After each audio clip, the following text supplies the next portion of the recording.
দেখে বলেন তো চুলায় কি রান্না হচ্ছে। এত মজাদার একটা খাবার যা আপনাদেরকে বলে বোঝানো যাবে না। দেখে কি মনে হচ্ছে মাংস? না না না, এটা হচ্ছে কাঁঠালের এঁচোড়। হ্যালো এভরিওয়ান, শুরু করছি একটা নতুন ভিডিও। আশা করি ভিডিওটি সবার অনেক অনেক অনেক বেশি ভালো লাগবে। যদি ভালো লাগে তাহলে অবশ্যই একটা লাইক কমেন্ট শেয়ার দিয়ে পাশে থাকবেন। পুরো ভিডিওটা জুড়ে আছি আমি লিপি, আর আমার আজকের পুরো ভিডিওটা জুড়েই থাকবে আমি কিভাবে এঁচোড় রান্না করেছি সেটা নিয়ে। তো যাই হোক, আপনারা দেখতে থাকেন। আর কাঁঠালটা দেখেন কত সুন্দর। এঁচোড় রান্না করার একেবারে পারফেক্ট একটা কাঁঠাল হয়েছে। যাই হোক, কাঁঠাল কিন্তু কাটার সময় অবশ্যই হাতে এবং সুন্দর করে দা বা বটিতে তেল লাগিয়ে নেবেন, তাহলে হাতে একদমই যে রসটা আছে ওই রসটা লাগবে না। তো কাটা হয়ে গেছে, এখন হচ্ছে কড়াইতে আমি দিয়ে দিচ্ছি জলের ভিতর কাটা কাঁঠালগুলো দিয়ে দিলাম। জলে একটু গরম হয়ে আসলে আমি দিয়ে দিব তার ভিতর হালকা একটু হলুদ দিলে কালারটা অনেক সুন্দর হয়।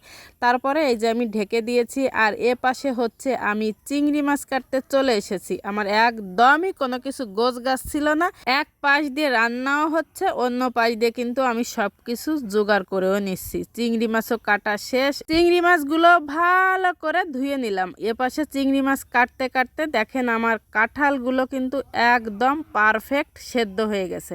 তারপরে চুলা থেকে নামিয়ে কড়াইতে দিয়ে দিলাম তেল। আমি কিছু আলুও দিব, আলু দিলে কিন্তু মজাটা একটু বেশিই হয়।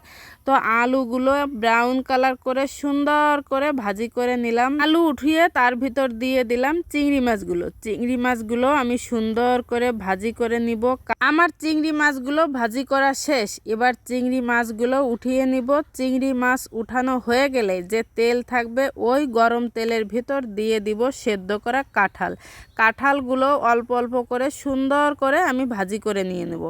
তো চিংড়ি মাছ, আলু এবং কাঁঠাল সব কিছু ভাজি করা শেষ, এবার কড়াইতে দিয়ে দেব আর একটু তেল। দেখেন আমি কি সুন্দর করে কাঁঠালগুলো ভাজি করেছি, দেখে মনে হচ্ছে যে একেবারে মাংস। আর এত সুন্দর গলে গিয়েছিল, আমার কিন্তু তখনই লোভ হচ্ছিল খাওয়ার জন্য। তো যাই হোক, তেল দিয়ে দিয়েছি, তার ভিতর দিয়ে দিব জিরা, তেজপাতা, একটু শুকনা মরিচ।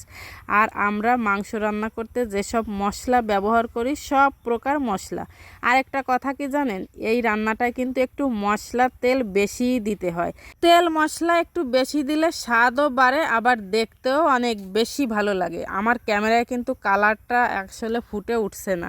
তো এ পাশে হচ্ছে আমি একটু মরিচও বেটে নিলাম, মানে মরিচটা একটু কম হয়ে গিয়েছিল, তার কারণে পাটায় বেটে নিলাম। মশলা কষানো শেষ। মশলাটা কিন্তু খুব সুন্দর করে কষাতে হবে। মশলা যত ভালো কষানো হবে খেতে কিন্তু তত ভালো লাগবে। তো মশলা কষানো হয়ে গেলে তারপরে দিয়ে দিব কাঁঠাল, চিংড়ি মাছ আর হচ্ছে আলু। আর আমি কিছু চুই ঝালও দিয়ে দিলাম। সব কিছু দিয়ে ভালো করে নেড়ে চেড়ে মশলার সঙ্গে যখন মিশে যাবে তখন ব্যবহার করলাম আমি জল দিয়ে সুন্দর করে নাড়াচাড়া করে তারপরে হচ্ছে ঢেকে দিব। জল হচ্ছে আমি আমার পরিমাণ মতো নিয়েছি। আমি একেবারে মাখা মাখা করে রান্না করব, তার কারণে ঝোলটা একটু কম দিয়েছি। দেখেন কি সুন্দর একটা কালার, খেতেও যে এত মজা হয়েছিল কি আর বলবো। কিছুক্ষণ জাল দেওয়ার পর তারপরে আমি হালকা একটু গরম মশলা দিয়ে এখন হচ্ছে নামিয়ে নিব। এই যে গরম মশলাটা একটু ঝোল দিয়ে ভালো করে মাখিয়ে এই যে আমি নামিয়ে নিয়েছি। আমার রান্না করা হয়ে গেল কাঁঠালের এঁচোড়।